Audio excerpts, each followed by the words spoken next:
2 दिन पहले निकले थे वो घर से, अभी तक नहीं लौटे। मैं खुद भी बहुत परेशान हूँ। हमारे आने से पहले तक तो परेशान नहीं लग रही थी। ये बच्चा कौन है? मैं नहीं जानती इसे। अपने पति को तो जानती हो ना? जी। तुम्हारे घर के ठीक सामने उसका पोस्टर लगा हुआ है, लेकिन तुमने कुछ नहीं बताया। तुम्हारा पति चंदन इस मासूम बच्चे का कत्ल करके फरार हो गए। नहीं साहब, मेरे पति खूनी वूनी नहीं है। आप जिस पोस्टर की बात कर रहे हैं वो तो मैंने अभी तक देखा भी नहीं। तो ये ले, अब देख।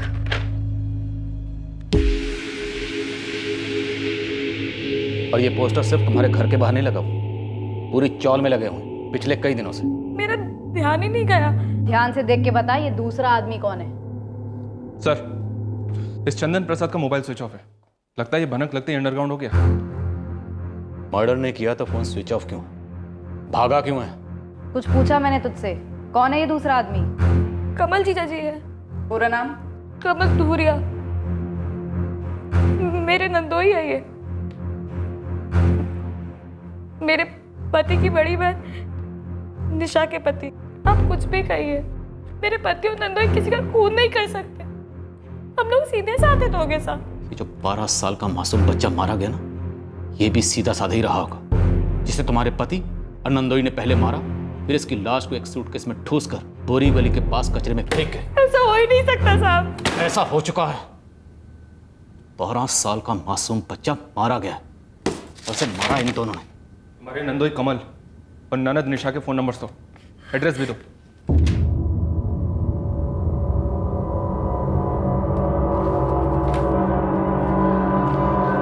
मैडम, मेरे पति कुछ दिनों से बहुत टेंशन में थे। टेंशन में तो होगा ही, एक बच्चे का खून किया उसने। नहीं मैडम, वो खून नहीं कर सकते। मैं नहीं जानती वो क्यों परेशान थे, लेकिन मैं कुछ भी पूछती वो कभी उसका जवाब सीधे तरीके से नहीं देते थे। कब तक गुमसुम बैठे रहोगे? कुछ बताओगे भी? हुआ क्या है? कुछ नहीं हुआ। देख रही हूँ कुछ दिनों से चेहरे का रंग ही उड़ा हुआ है। कुछ छुपा रहे हो? खाना क्यों नहीं खाओगे? भर गया पेट मेरा। और मैं सोचती रही कि शायद वो मुझसे नाखुश है। और इस नाखुशी की वजह? हम बच्चे के लिए कोशिश कर रहे थे, नहीं हो रहा था। किसी तांत्रिक वांत्रिक से तो बात नहीं की थी कि एक बच्चा होने के लिए दूसरे बच्चे की बलि दे दी? नहीं मैडम, मैंने सिर्फ अपनी ननद निशा दीदी से बात की थी और वो भी बहुत परेशान थी। अब तुझसे क्या कहूँ सुमन, तू कह रही है कि चंदन काफी दिनों से परेशान रहता है, ठीक से बात नहीं करता। यहाँ भी हालात कुछ अलग नहीं है। तेरे कमल जीजा जी भी कई दिनों से काफी परेशान रहते हैं। क्यों निशा दीदी, आपने पूछा नहीं क्या बात है? यहाँ चंदन तो मुझसे सीधे मुंह बात तक नहीं करते। अरे यहाँ भी वही हाल है, कुछ बात करने जाओ तो चिल्लाने लगते हैं। अरे रुको, 2 मिनट, दही बड़े बन गए, मैं अभी टिफिन लेकर आती हूँ। नहीं चाहिए, रहने दे। अरे मैंने कहा ना 2 मिनट लगेंगे। अरे भाड़ में गई तेरे 2 मिनट, और भाड़ में गई तेरे दही बड़े। कितनी बार बोला तुझे मुझे भूख नहीं है? आपका दही कर रही है मेरे। हम दोनों को समझ में ही नहीं आ रहा था कि आखिर हमारे पति को हो क्या गया है अचानक से। मैं बताता हूँ क्या हुआ। ये दोनों डर के मारे पागल हो गए। इन्हें लगा था जिस लाश को सूटकेस में ठूस कर इन्होंने कचरे पर फेंक दिया है, वो लाश अब हमें कभी नहीं मिलेगी। नहीं साहब, ये लोग ऐसा कुछ कर ही नहीं सकते। मैं अपने पति और नंदोई को अच्छे से जानती हूँ। मुझे सच्ची नहीं पता कमल कहाँ है। वो बिना बोले निकल गए थे और अब तक घर नहीं लौटे, ना फोन लग रहा है उनका।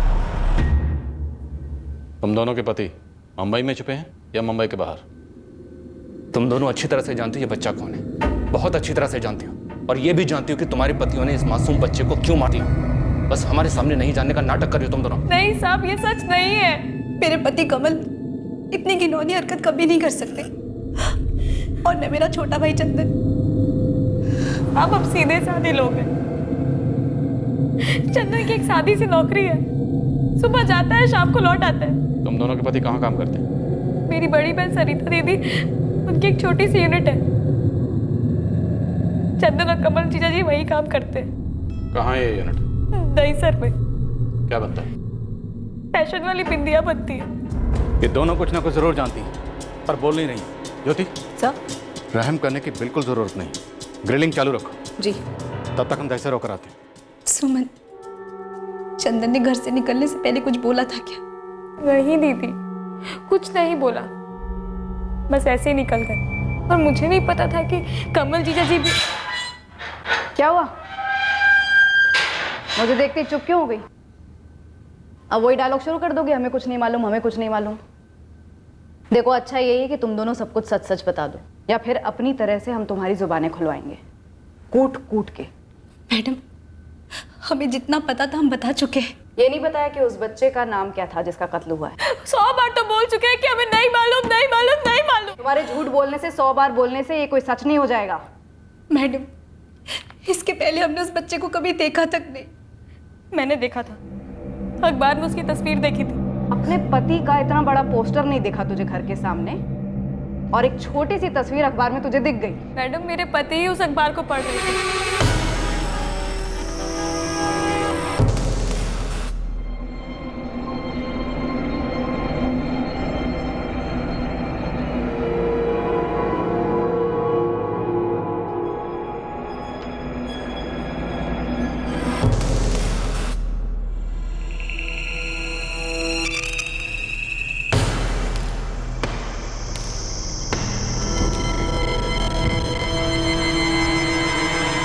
ये देख, ये तेरा पति है। इसने इस दुकान से वो सूटकेस खरीदा जिसमें हमें बच्चे की लाश मिली। तू खुद कहती है कि तूने उसे वो अखबार पढ़ते देखा है जिसमें बच्चे का फोटो आया था। अब भी तू यही मानती है कि तेरा पति इस खून में शामिल नहीं है?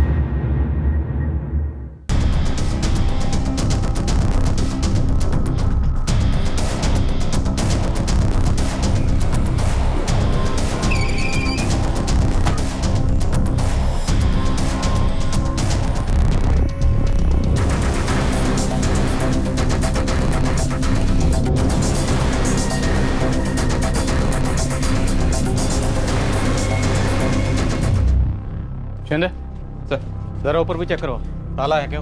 ऊपर जाकर चेक करो।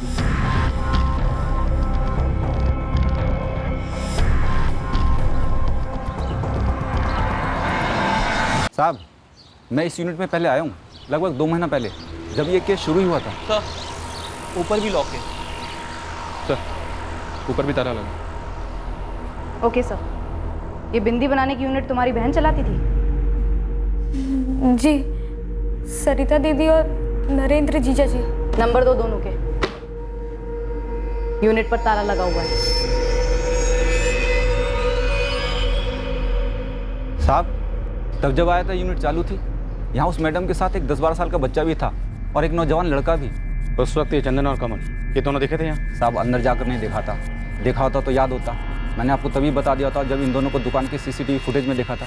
सर, सुमन की बहन सरिता और उसका जीजा नरेंद्र चंद्रा इस यूनिट को चलाते हैं। ज्योति उनसे कांटेक्ट करने की कोशिश कर रही है।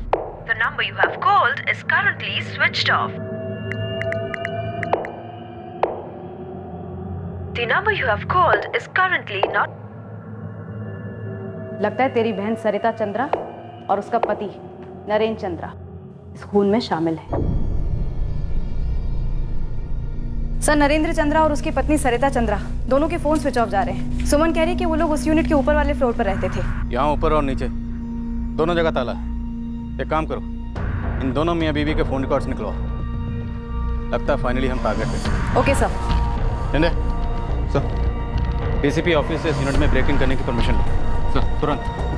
जगताप साहब, अपनी एक टीम के साथ इस जगह पर हर वक्त कड़ी निगरानी रखो। इस मासूम के खून का राज यहीं कहीं दफन है। इस जुर्म का बीज इसी यूनिट में बोया गया है।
अर्जुन और विकी कमरे में है ना?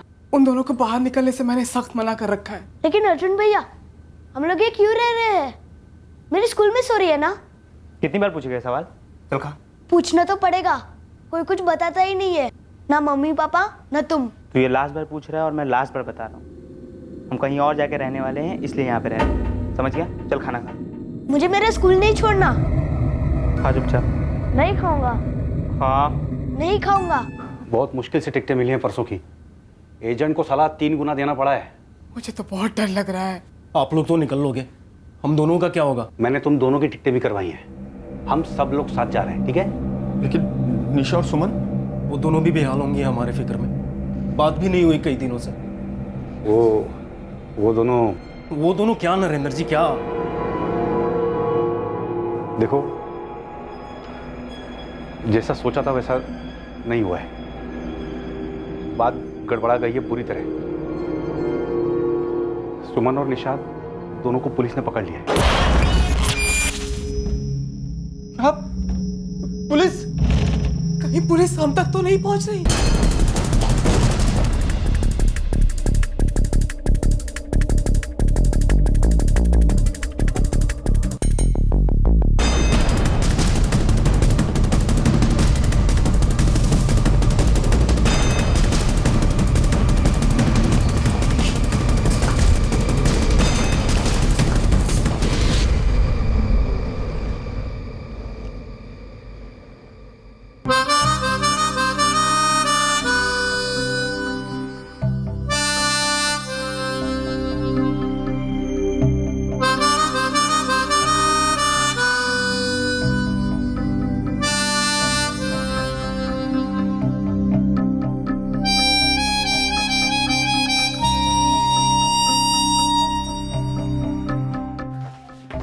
जैसा कि सुमन ने कहा था, ये डिजाइनर बिंदी यूनिट तो है, बस सब के सब लोग गायब हैं। सर, ये तो ऑलमोस्ट पक्का होता जा रहा है। ये पूरी की पूरी फैमिली इस मर्डर में शामिल रही होगी। पर अजीब बात यह है कि निशा और सुमन दोनों उस बच्चे को ना जाने का दावा कर रही हैं। नरेंद्र चंद्रा, उसकी पत्नी सरिता और दोनों बच्चे विक्की और आरती, और वो दो लोग चंदन और कमल, सब गायब हैं। और शिंदे, हमें इन सबको जल्द से जल्द धरना है। यादव को भेज दिया सर, इस बच्चे विक्की के स्कूल के बारे में और फैमिली के बारे में पता लगाने के लिए। हेलो, कौन बोल रहा है? अरे पहले आप अपना परिचय तो दीजिए देवी जी। आप सरिता चंद्रा और नरेंद्र चंद्रा को जानते हैं? पहले आप बताइए, आप कौन बोल रहे हैं? मुंबई पुलिस। हमारा नाम ब्रिजपाल चंद्रा है और हम नरेंद्र चंद्रा के छोटे भाई हैं। माजरा क्या है मैडम? कहाँ से बोल रहे हैं? बिहार, अबीरगंज गांव। हमारे भैया भाभी तो ठीक है ना? पता नहीं, पर अगर हमारे हाथ लग गए तो ठीक नहीं रहेंगे। कहाँ छुपे हैं वो लोग? मैडम जी, वो छुपेंगे काहे? ऐसा क्या किया उन्होंने? कहाँ हैं वो लोग? मुंबई में होंगे। वो मुंबई का इलाका है ना दहिसर, हुआ उनका फैक्ट्री और घर वहीं है। नहीं है वहाँ। आज 29 अप्रैल है। 26 अप्रैल से तुम्हारे भैया और भाभी दोनों का फ़ोन स्विच ऑफ है। ठीक उसी दिन से जिस दिन से चंदन प्रसाद और कमल धूरिया का फ़ोन स्विच ऑफ है। इन दोनों को भी जानते होंगे आप? जी हाँ, जानते हैं। लेकिन हुआ क्या है मैडम जी? ब्रिजपाल जी, नरेंद्र की आखिरी बार बात आपसे हुई थी 26 तारीख की दोपहर को। उसने बताया होगा कि वो कौन से शहर में है, किस जगह छुपा हुआ है या फिर छुपने वाला है। मैडम, आप क्या कह रहे हैं? हमका कुछ समझ नहीं आ रहा है। और हमरे भैया, उनका परिवार छुपेंगे काहे? क्या हुआ क्या मैडम? मैंने इस ब्रिजपाल चंद्रा को बच्चे की फ़ोटो भेजी थी। कहता है उसने बच्चे को कभी नहीं देखा सर। मैंने उसके गांव अबीरगंज पुलिस थाने में बच्चे की फ़ोटो और इन सभी सस्पेक्ट की डिटेल्स भेज दी हैं। इस चंद्रा परिवार की फोटो बच्चों सहित सभी जगह फ्लैश करवाओ। Hotel, lodge, railway station, bus station, सभी जगह। अगर ये किसी बिल में दबके बैठे हैं तो इन्हें बिल से बाहर निकाल, और अगर देर होगी, हाथ से निकल गए, तो अबीरगंज से इसके भाई ब्रिजपाल को उठा लो। जी नहीं सर, इस बच्चे की कोई मिसिंग कंप्लेन नहीं है हमारे यहाँ। नरेंद्र चंद्रा के भाई ब्रिजपाल से कोई कांटेक्ट हुआ आपका? आपके एड्रेस भेजते ही टीम निकल गई उसे उठाने के लिए, और एक टीम को भेजा हूँ बच्चे की फोटो लेकर अबीरगंज। हमारे पास पूरे 2 महीने से बच्चे की बॉडी पड़ी है। मौत की गुमनामी में शांत पड़ा बच्चा बहुत खटकता। हम तरस गए पता लगाने के लिए कि ये बच्चा कौन है और क्यों मारा गया। ये फैमिली अपने घर से गायब है। पता करो कि इस वक्त ये मुंबई में है या मुंबई के बाहर कहीं निकल चुकी है।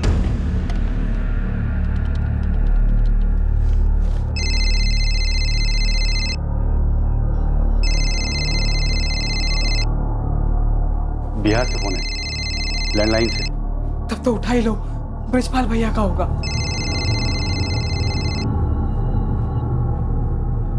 हेलो भैया, आप लोगों के बाद पुलिस हम तक पहुंच गई है। क्या बक रहा है तू ब्रिजपाल? भैया, आपके घर पर, आपका फैक्ट्री पर छापा मारे है मुंबई पुलिस, और आप सभी का फोटो, मोबाइल नंबर हाथ लग गया उनके। हमको भी फ़ोन की थी मुंबई पुलिस और आपके बारे में पूछ रही थी। कहाँ हैं आप लोग? कल की ट्रेन है भैया, लगता है हम भी पूरा फंसने वाले हैं। अरे हम कहाँ भागेंगे? अब कहाँ तक भागिएगा आप भी? हमारी बात मानिए, सरेंडर कर दीजिए। क्या हुआ? क्या हुआ? क्या हुआ? क्या? पुलिस ब्रिजपाल के पास भी पहुंच गई है।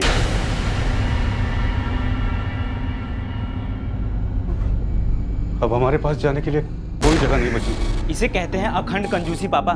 फ्लाइट का खर्चा बचाने के लिए आपने ट्रेन का टिकट करा दी। अब जेल में पैसे लेकर चाटोगे क्या? अगर फ्लाइट करा लिया होता तो आराम से निकल जाते, लेकिन नहीं, हम चिंदी चोर हैं और चिंदी चोर ही रहेंगे ना। आज हम लोग सब बर्बाद हैं, सिर्फ तेरी वजह से। ये सब गड़बड़ी आपकी वजह से हुई है नरेंद्र जी। बिना वजह हमारी जिंदगी भी बर्बाद हो गई।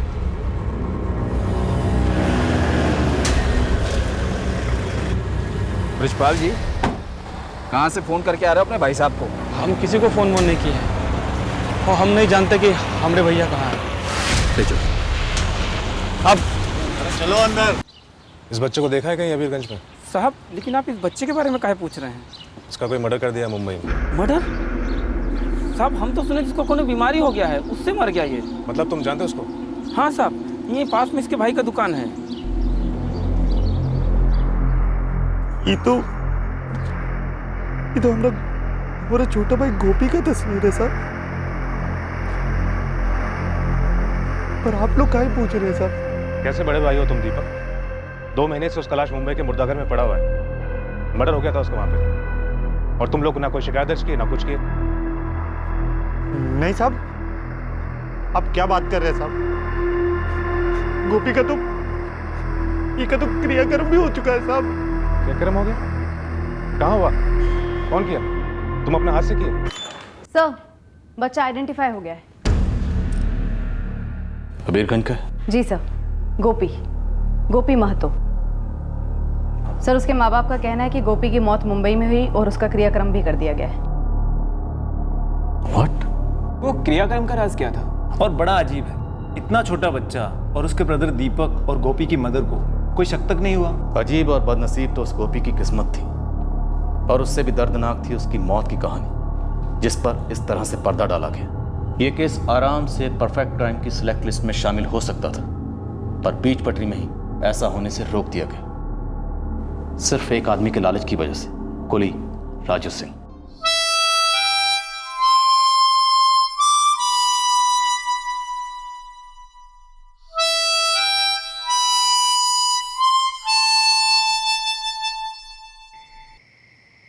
तेरा भाई अभी अभी 12 का हुआ है, इतना छोटा बच्चा बंबई में अकेला। यहाँ के स्कूल में पढ़कर कौन सा अफसर बनने वाला था? हमारे साथ मजदूरी करता ना। मुंबई जाएगा, वहाँ की फैक्ट्री में काम करेगा तो ज़्यादा पैसा कमाएगा। हमारी खस्ता हालत यहाँ के लोगों से छुपी नहीं है। तो ये मजदूरी का काम गोपी को भी यही करने दो ना, कम से कम हम सबका नज़र का सामने तो रहेगा, रूखी ही सही, घर की रोटी खाएगा। अम्मा जी, बम्बई जाने का सबसे ज्यादा शौक तो गोपी को ही चढ़ रहा है, और वैसे बहुत पैसा कमाना है उसे। नन्ही सी जान है, कैसे ये? अम्मा, मुंबई सपनों का शहर है, क्योंकि वो सोने का शहर है अम्मा। वहाँ पर कम काम के भी बहुत ज़्यादा पैसे मिलते हैं। तुम टेंशन ना लो। हम जाऊंगा भैया, बिल्कुल जाऊंगा। तो ठीक है बेटुआ, हम बात फिक्स करते हैं ब्रिजपाल भैया से। हाँ, उनके बड़े भाई है नरेंद्र भैया, वहाँ मुंबई में उनके कोनो फैक्ट्री है, तो वहाँ पे तो का नौकरी करनी होगी। जी जान लगा के करेंगे, आप टेंशन ना लो। और रहने खाने का तो वही लोग देख लेंगे, बाकी पगार मिलेगा महीने का 1500 अलग। 1500? हाँ। अम्मा, रहना खाना तो वो लोग देख लेंगे, और बाकी के जो 1500 मिलेंगे सारा तेरे हाथ भेज दूंगा। रहना खाना तो बेटा यहाँ भी है ना, मजदूरी का काम कोनो बुरा नहीं है रे। मान जाना। अच्छा रुक, नई धुन सुनाता हूँ।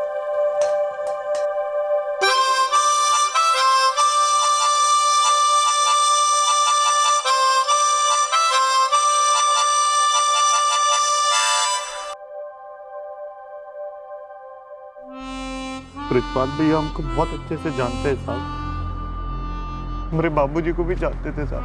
जब उनके भाई नरेंद्र भैया मुंबई से आए साहब, तो ब्रिजपाल भैया बोले हमको कि उनके भैया को मुंबई में अपनी फैक्ट्री में काम करने के लिए लोग चाहिए। हमको पूछे थे पर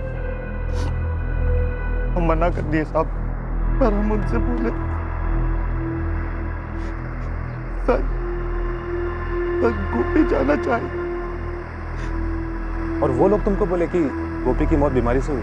हाँ साहब, यही बोले हमका। और वो लोग तो गोपी की लाश को गांव भी लेकर आने वाले थे, क्रियाक्रम के दिन।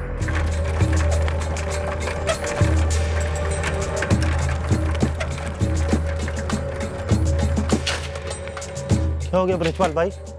आप बोले बहुत ही अर्जेंट काम है। अनर्थ हुई गवाह है। क्या बात कर रहे हैं भैया?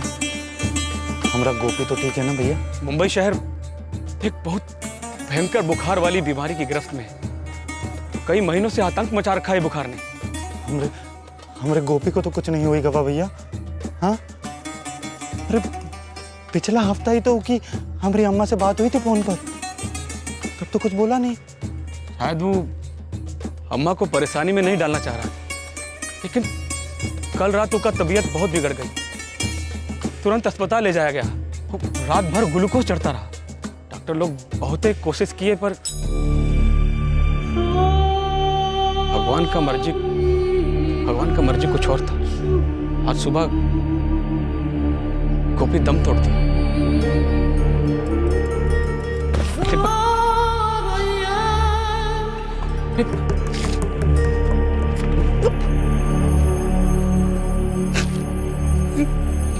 नरेंद्र भैया बड़ा बड़ा अस्पताल किए, बड़ा बड़ा डॉक्टर भी किए, सब किए, लेकिन अचानक गोपी भैया बीमार था तो उसे यहाँ भिजवा सकते थे ना। हम उसका इलाज करा दे। ऐसे कैसे? क्या हमारा गोपी है? गोपी ऐसे कैसे हो गया? ऐसे कैसे हो गया?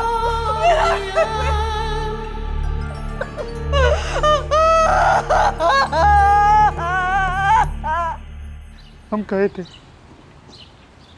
कि हम हमारे गोपी का क्रियाक्रम यहाँ गांव में ही करेंगे साहब। फिर वो लाश को लेकर आए यहाँ पे ना? 12 तारीख को ब्रिजपाल भैया हमको दोबारा से मिले। क्या बात कर रहे हैं ब्रिजपाल भैया? अरे नरेंद्र भैया, हमारे गोपी का क्रियाक्रम कैसे कर सकते हैं? हम हमारे भाई को देखे नहीं है अभी तक, उनको विदा नहीं किए। हमारी अम्मा नहीं देखी है उनको। हमारी अम्मा का तो रो रो के बुरा हाल है भैया।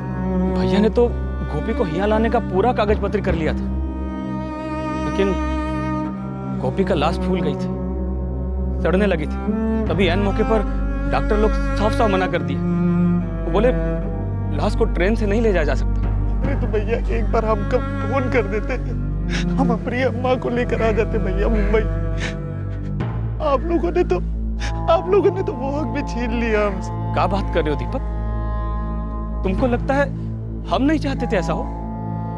अरे हम तो सोच रहे थे पटना से एरोप्लेन में भेज देते तुम दोनों, लेकिन वहां डॉक्टर लोग बहुत हो हल्ला मचा रहे थे। ऐसे भी नरेंद्र भैया गोपी की मौत के बाद बहुत उदास थे। अब लाश को मुर्दाघर में सड़ने नहीं दे सकते थे ना। भैया हम कहाँ भूल करेंगे हमारी माँ को? कहाँ भूलेंगे वो को? तकदीर का लिखा था दीपक, टाला नहीं जा सकता था। नरेंद्र भैया बोले हैं वो आएंगे अम्मा जी से मिलने। उससे पहले 50,000 रुपये भिजवा रहे हैं। उसके बाद ब्रजपाल भैया आकर के हमारे हाथ में 50,000 रुपया पकड़ा गए साहब। हम उन पर कौनो शक ना कर सके साहब, ना ही उनके बड़े भैया। हमरा तो वहां तक बुद्धि नहीं चलती है साहब। दीपक, तुम्हारे छोटे भाई का कत्ल हुआ है और वो लोग इस जुर्म को छुपाने की फिराक में थे। अपने छोटे से मासूम भाई को काहे मार दिए वो लोग साहब? काहे मार दिए ये तो वो लोग ही बताएंगे जब हम उन लोगों की खाल उतारेंगे। हम तुम्हें मारने के लिए ना ही गोली खर्च करेंगे और ना ही सूटकेस खरीदेंगे तुम्हारी लाश को ठिकाने लगाने के लिए। हम उनसे आज ही बात किए हैं, उनके दूसरे नंबर पर। उसका दूसरा नंबर क्या है? कहाँ छिपा है वो? ये वक्त वो मुंबई में है, कल का ट्रेन है उनका। मुंबई में कहाँ? पूरा एड्रेस दो फटाफट।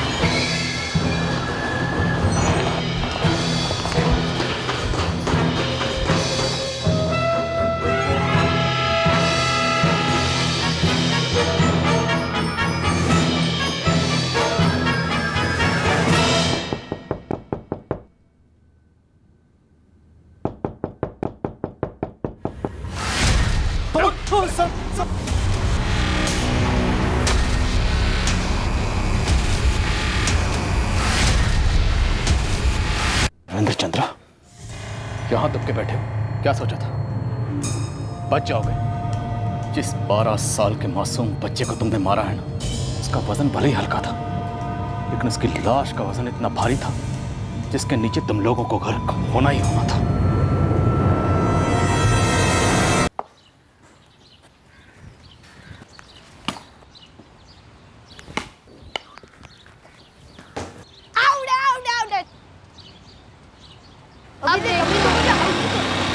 अबे ओ कामचोर, यहाँ काम करने आया तू या कोहली बनने आया?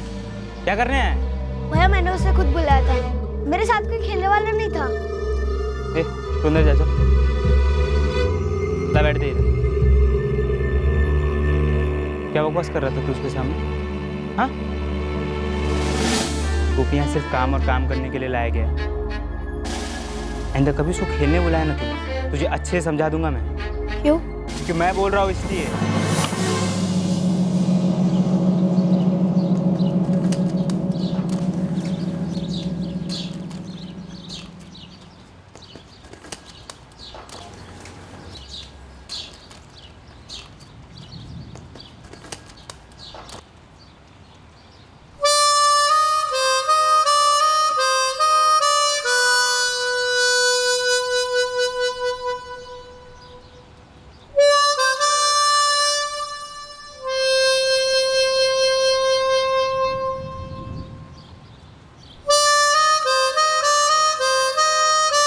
क्या हो रहा है इधर? कुछ नहीं भैया, हम तो बाजा बजा रहे थे। अंदर काम नहीं है क्या साले? तुझे इस बात के 1500 मिलते हैं? हमने अपना काम वक्त से पहले ख़त्म कर लिया, तो सरिता चाची बोली जाके आराम करो, तो हम बाजा बजा रहे थे। और हम कामचोर नहीं हैं, हमको ऐसा मत बोलो। मुझे क्या बोलना और क्या नहीं बोलना है ये तुझ जैसे 2 टके का कीड़ा सिखाएगा मुझे? फिर भी हमको कामचोर मत बोलो। चल चल के काम कर, चल। शिकायत करेगा? हिम्मत बढ़ गई तेरी? तो आप हमको इतना मारते क्यों हो? चुपचाप काम कर वरना कुत्ते की तरह पीटूंगा। अर्जुन क्या कर रहा है तू ये? मम्मी दिन भर काम छोड़ के माउथ ऑर्गन बजाता रहता है और ऊपर से कहता है कि तुमने परमिशन दी है। हाँ, मैंने उसे आराम करने के लिए बोला था थोड़ी देर। लेकिन क्यों? तू बीच में मत पड़। उसने समय से पहले अपना सारा काम खत्म कर लिया था, अब वो अपने आराम के टाइम में जो करे उसकी मर्जी। मम्मी ठीक तो हो आप? 1 नंबर का काम चोर है ये। पापा इसको गांव से काम करने के लिए लेके आए थे, माउथ ऑर्गन बजाने के लिए नहीं। 1500 देते हैं इसे, 1500। 100 की औकात नहीं है इसकी। अर्जुन मैंने बोला ना, तू इसमें दखल मत दे। चाची भैया को समझा दो कि आइंदा से मुझे गाली भी ना दे और मारे भी नहीं। जब भी दिखता हूँ मारने लगते हैं। अर्जुन आइंदा से तू इस पर हाथ नहीं उठाएगा, समझा? और मेरी बात को हल्के में मत ले। अब जा यहां से, जा यहां से। बेटा गोपी, तू ना अर्जुन भैया के सामने ही मत आया कर। चाची हम नहीं आते उनके सामने, वो ही आगे पीछे से आकर मार देते हैं। अब वो नहीं करेगा वैसा, मैंने बोला है ना उसको। जा तू अपने कोने में जाकर थोड़ी देर के लिए सो जा। साहब हम लोग तो ईमानदारी से काम करते हैं साहब। ईमानदार मजदूर बच्चों के कत्ल में भागीदार नहीं होते। नहीं साहब, नहीं साहब, उसका मर्डर हुआ तब हम तो वहाँ थे भी नहीं। रात को जल्दी में बुलाया नरेंद्र जी ने।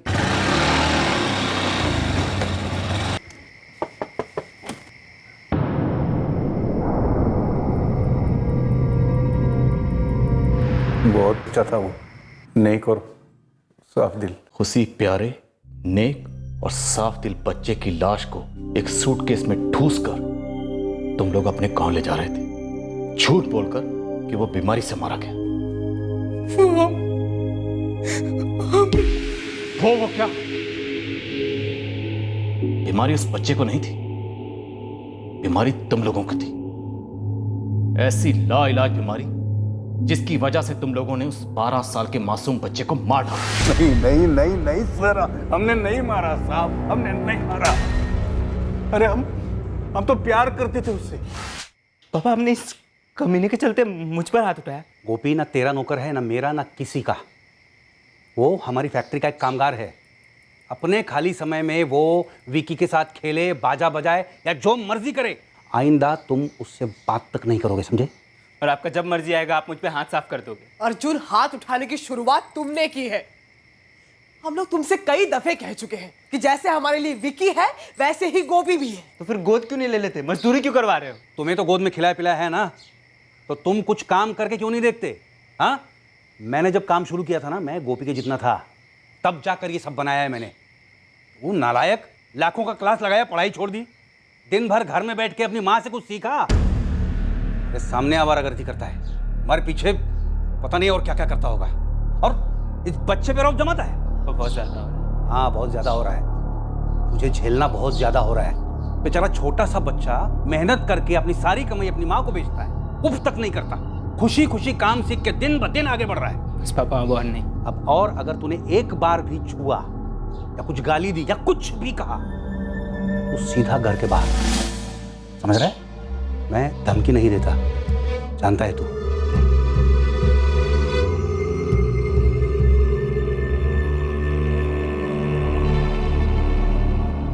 आइंदा अर्जुन तुझे कुछ भी कहे तो सीधा मेरे पास आ जाना।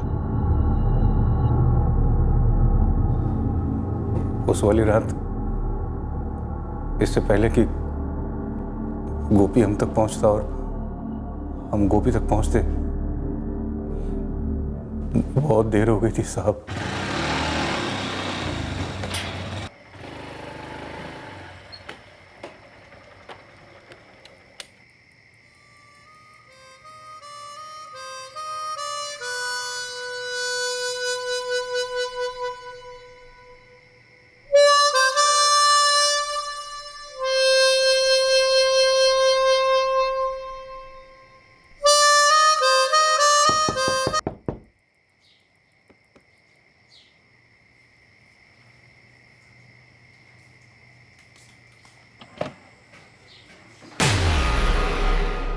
जी भैया। टाइम क्या हुआ? समझ नहीं आता तुझे? रात को लोग सोते हैं। मैं तो अंदर बजा रहा था, अंदर की आवाज बाहर नहीं जाती। बाहर नहीं जाती आवाज?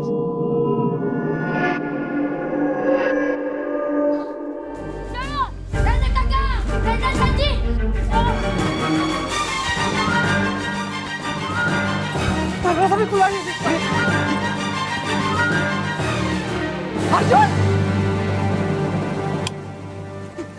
अर्जुन! अर्जुन क्या कर रहा है? छोड़ उसको। अरे क्या कर रहा है तू ये? अर्जुन! क्या कर रहा है तू ये? इसकी सांस नहीं चल रही। देखिए ना। बहुत जोर जोर से बाजा बजा रहा था, सबकी नींद हराम कर रखी थी उसने।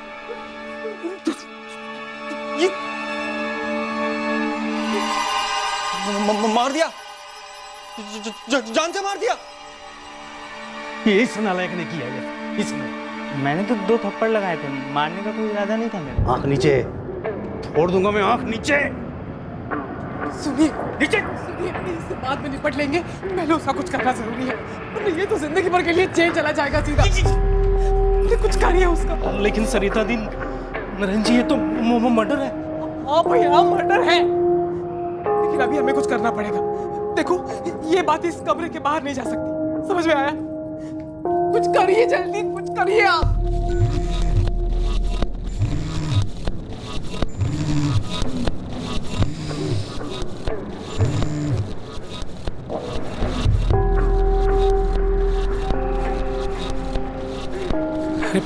आप ये क्या कह रहे हैं? हाँ ब्रिजपाल, मैं सच कह रहा हूँ। नालायक अर्जुन ने उस बच्चे गोपी की जान ले ली है। हे राम, अब कुछ तो करना ही पड़ेगा। अगर बात बाहर निकल गई तो ये अर्जुन की सारी जिंदगी जेल में कटेगी। भैया लेकिन हम गोपी के घर वालों को क्या जवाब देंगे हम?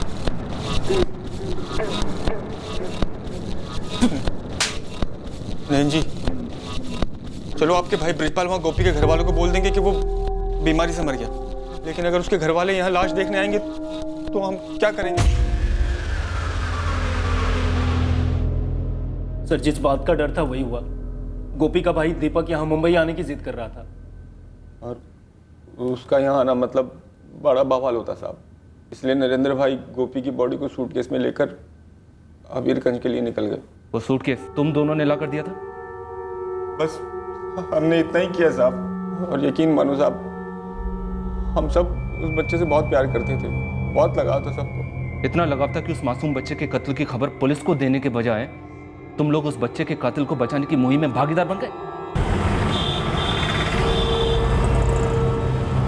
हम लाश को लेकर निकल पड़े, दीपक और गोपी की अम्मा के हवाले करने। और तुम लोगों का छोटा बेटा विकी, उसे भी सब मालूम था? जी नहीं, उसे तो अभी भी कुछ नहीं पता।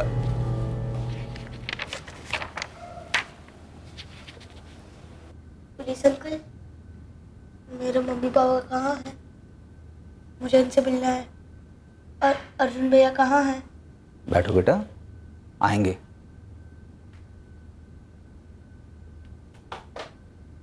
तुम लोग लाश को सूटकेस में ठूस कर यहाँ मुंबई से अपने गांव अबीरगंज बिहार के लिए निकले थे। फिर वो सूटकेस बोरीवली स्टेशन पर राजू को क्यों थमा दिया? क्योंकि मैं डर गया था साहब।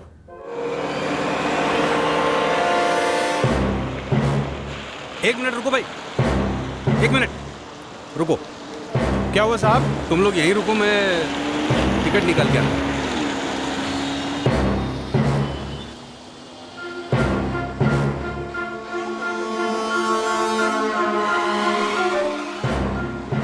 पंद्रह मिनट से ऊपर हो गया। शायद लाइन लंबी होगी। फोन करके पूछो ना आप एक बार। ठीक है, पूछती हूँ। हेलो, कितनी देर लगेगी? सविता सुनो, सिर्फ सुनो, बोलो मत कुछ, ठीक है? तुम विकी को वहां से लेकर के निकलो, बोलो मैंने तुम्हें टिकट विंडो पे बुलाया है, क्योंकि मेरे पास छुट्टे पैसे नहीं है टिकट लेने के लिए। देखो ये सब इसलिए क्योंकि हम लोग बैग लेके अंदर नहीं जा सकते। सुन रहे हो तुम? हम लोग स्टेशन के अंदर जा नहीं सकते, यहाँ पे स्कैनर लगा हुआ है। ठीक है भैया, वहां पर उनके पास छुट्टे पैसे नहीं, मुझे जाकर देना पड़ेगा। आप यहीं रुकना। तुम लोगों ने अपने खुद के बच्चे को मर्डर के चार्ज से बचाने के लिए किसी गरीब के बच्चे को सूटकेस में ठूस दिया। एक गरीब परिवार के साथ इतना बड़ा नाटक रचा। 50,000 देकर क्या सोचा? गंगा नहा ली? खुद की भी औलाद है ना, लेकिन किसी दूसरे के बच्चे की कीमत 50,000। एक इंसानी जिंदगी की कीमत 50,000। तुम लोग इंसान कहलाने के लायक नहीं हो। और कानून को क्या समझा? दूध भात। स्कैनर से बच निकले तो बच के कानून से। अरे तुम दोनों तक पहुंचने के लिए हमने जमीन आसमान एक कर दिया। जमीन आसमान तो क्या, जमीन के नीचे और आसमान के ऊपर भी कुछ होता ना तो वहां भी पहुंचते, जरूर पहुंचते, जैसे अब पहुंचे।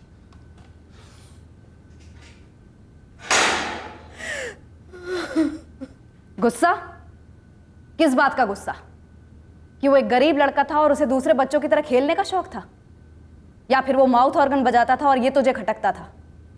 वो म्यूजिक बजाता, दूसरे लोगों को पसंद आता और तुझे इसकी जलन होती है ना? इधर देख, देख इधर। कितना बड़ा था वो तेरे अपने भाई विक्की से? बोल, कितना बड़ा था? जो हिम्मत तूने 12 साल के बच्चे पे दिखाई वो दिखाऊं मैं तुझे? दिखाऊं?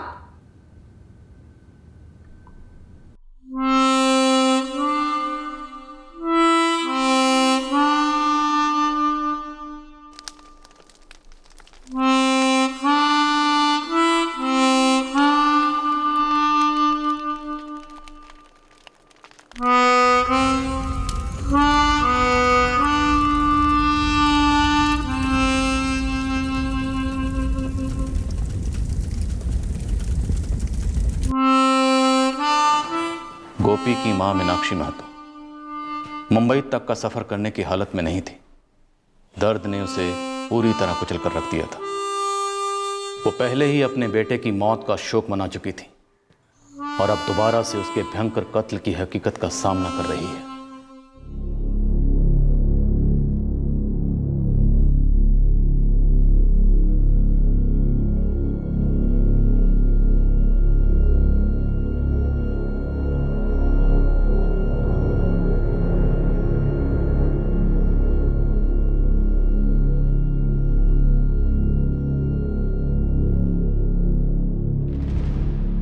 आपने और आपकी टीम ने इस केस को काफी ज्यादा पर्सनली ले लिया था। हर केस पर्सनल होता है वैसे, और पर्सनल लाइफ हर केस को इन्फ्लुएंस करती है। और इस केस में बच्चे की जो बेबसी थी उसने हम सबको अंदर से हिला कर रख दिया था। इस केस में अगर कत्ल ना भी होता तब भी एक बहुत बड़ा जुर्म हो रहा था, और वो है बाल मजदूरी के कानूनों का उल्लंघन। और गोपी महतो महज 12 साल का था। हम में से कईयों को यह गलतफहमी होती है कि हम गरीबों पर मेहरबानी करते हैं अपनी उदारता से, पर अक्सर हकीकत यह होती है कि हर छोटा बड़ा काम इंसान अपनी गरिमा बरकरार रखने के लिए करता है। हमारे देश में लाखों ऐसे बच्चे हैं जो ऐसे उद्योगों में, घर काम में नौकरी करते हैं। ऐसे बच्चों के लिए जितना किया जाए उतना कम है, लेकिन महज हमदर्दी जताने से बेहतर है कि ऐसे बच्चों के लिए या हर उम्र के कामगार को उसकी गरिमा से वंचित ना किया जाए।